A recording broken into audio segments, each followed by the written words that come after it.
A year after violent clashes began between two communities, Kukis and Meiteis in Manipur, the state continues to grapple with deep-seated divisions, a fractured social structure and poor law and order. Over the past 1 year, more than 200 lives have been lost, thousands of people have been displaced, and there have been cases of violence against women, and the incidence of violence continues.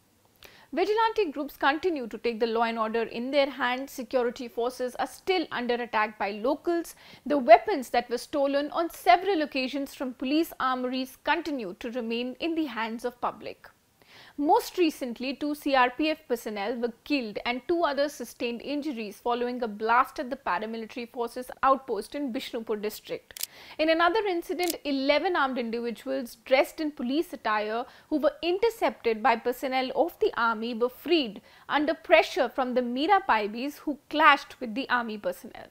In February, the additional superintendent of police operations posted in Manipur's Imphal West was thrashed and abducted by unknown armed miscreants suspected to be from the radical armed Meitei group Ananya Bhardwaj from outside his home. Incidents of violence were also reported during the Lok Sabha polls, with the EC ordering a re-polling in several booths. However, those police claimed were not related to the ethnic violence.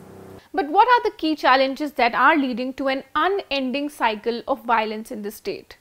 According to data available with ThePrint, 5,682 firearms were looted from police armouries and stations, primarily in Meitei-dominated Imphal area, but only 2,030, that is 35.7%, have till now been recovered.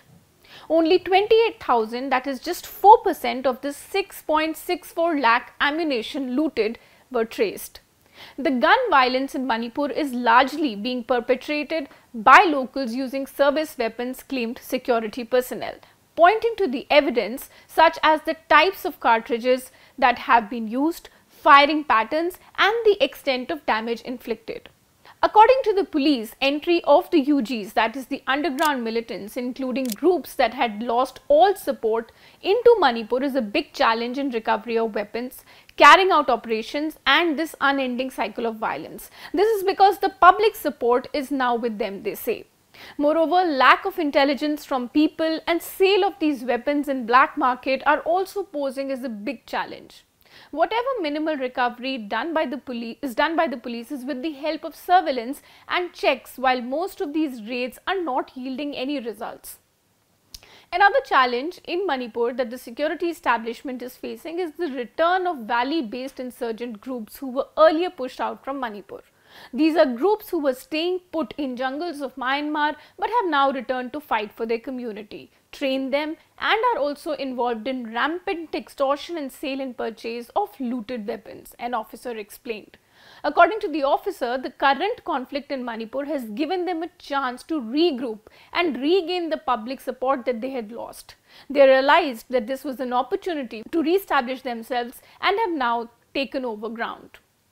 According to the source, approximately 200 to 250 cadres are said to have been infiltrated into Manipur, going by intelligence reports. Another key issue in this not ending cycle of violence is the recruitment of youngsters as fighters and volunteers into active underground insurgent groups and newly formed radical outfits, all armed with sophisticated weapons, have spiked, amplifying the cycle of violence. According to sources in the intelligence, most youngsters who were students or were working at offices, doing small businesses, have now picked up arms to either become village defense volunteers or have joined the insurgent ranks after receiving arms training to protect their community. This, one of the sources said, has happened both in the hills with the Kuki majority as well as the valley areas where the Meiteis reside, which in turn is a big challenge for the security forces. According to data available with the security forces, the strength of Ananya Bhardwaj, which is a radical Meitei group that had only 7,000 people till about March 2023, saw a rise of almost 614%, with its strength now up to 50,000 people spread across 59 units. Ananya Bhardwaj faces many allegations of violence, looting and arson, attacks on churches amid the ongoing conflict in Manipur. Now being lauded by a section of the people for resisting the forces, it had also summoned MLAs for a meeting at Kangla Fort and allegedly compelled them to sign a draft proposal and take an oath to protect the integrity of the state. Moreover, recruitment across valley-based insurgent groups, including the People's Liberation Army, which is the armed wing of the Revolutionary People's Front, factions of the People's Revolutionary Party of Kanglai Park, the Kanglai Park Communist Party and the Kanglai Yevol Khana Lup, and factions of the UNLF, now allegedly involved in extortion in the Imphal Valley, has also increased, the sources said. According to information with the security establishment, UNLF's 2 camps which had 600 members now have 800 plus active members, while PLA that had a strength of 700 till about March 2023 now have over 900 members.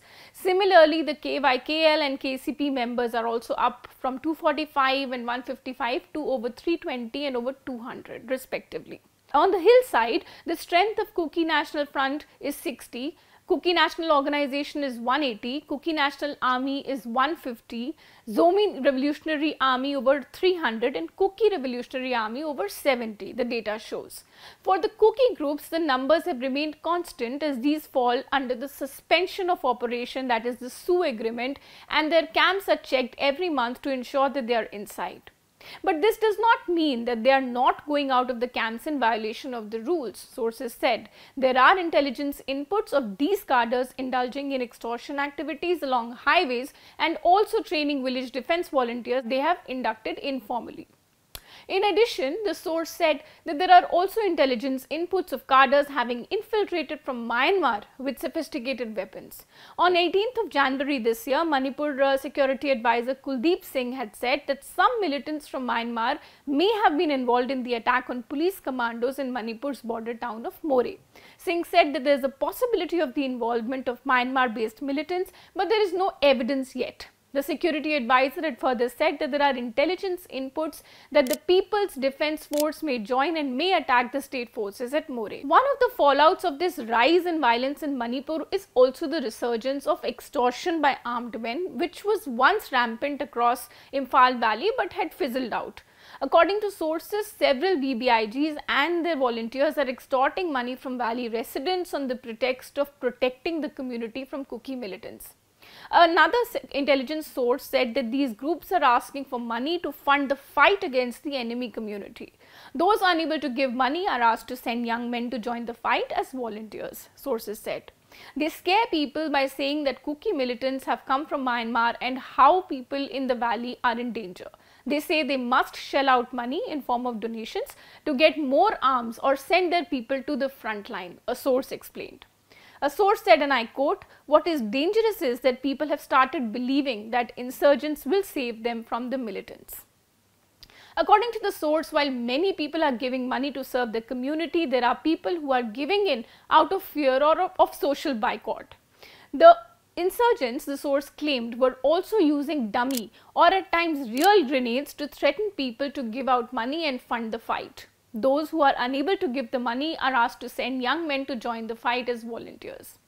The police till now have arrested over 28 people in connection with the cases of extortion in the past 3 months and have also started a helpline, but many are still reluctant to lodge a formal complaint, fearing that their safety will be compromised. While the challenges for the security forces remain, little has been done to bridge the divide between the two communities by initiating a process of dialogue. Last year, the Union Home Minister Amit Shah announced the formation of a committee with representatives from different ethnicities, political parties and civil society to join the process of dialogue, but that had hit a roadblock. The way ahead for Manipur, officials say, is a dialogue to look for a political solution, which is the need of the hour to ensure that normalcy is restored in the state. Thank you for watching. This is Ananya Bhardwaj, Associate Editor with ThePrint.